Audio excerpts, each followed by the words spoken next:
उसने कहा था कुरान पाक सर पर रख के कि जनाब ये आसिफ जरदारी और इल्ताफ हुसैन पाकिस्तान को आलमी ताकतों के और मुल्क दुश्मन ताकतों के कहने पे जो है वो तोड़ना चाहते थे।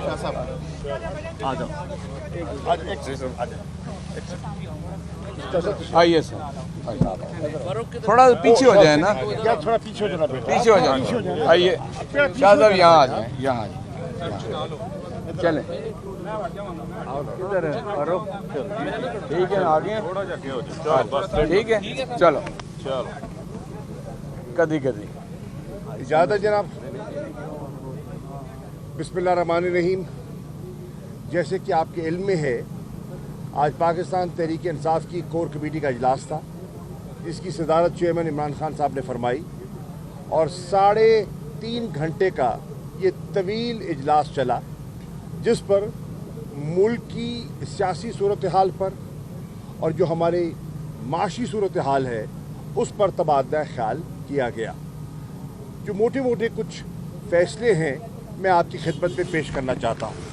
नंबर 1, फैसला किया गया है, जैसे कि आपके इल्म में है, कि पंजाब में जो 20 ज़िमनी इलेक्शन हो रहे हैं, तहरीक इंसाफ भरपूर तरीके से उनमें हिस्सा लेगी।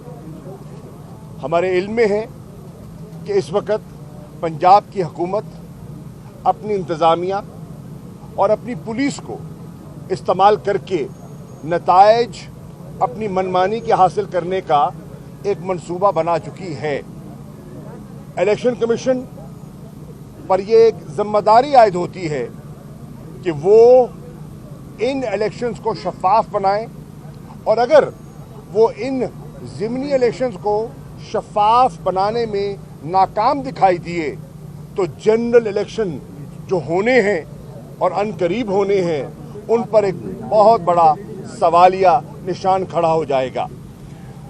पार्टी ने फैसला किया है और इमरान खान साहब ने जो एप्लीकेशंस आई हैं उनके फैसले के लिए उनकी सरबराही में कल 1 बजे पार्लिमानी बोर्ड का इजलास मुनक्किद होगा, ताकि जो टिकट्स हैं उनकी अलॉटमेंट का फैसला किया जा सके। इसके साथ साथ आज एक ये फैसला हुआ है कि स्पीकर नेशनल असेंबली ने मेंबरान कौमी असेंबली को